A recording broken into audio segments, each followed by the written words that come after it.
Tragjike, burri vdes gjatë kërcimit në ditën e dasmës.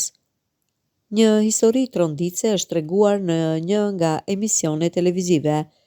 Kamela tha se 12 vite më parë, në ditën e dasmës i ka vdekur bashkëshorti duke kërcyer. Gruaja rrëfeu se ka kaluar një gjendje shumë të rëndë dhe se për rreth 6 muaj ka qëndruar si në gjendje kome. Përmes emisionit ajo shkëmbeu një telefonat të shkurtër me Denisin nga Tirana dhe më pas shpërndan numrat e telefonit.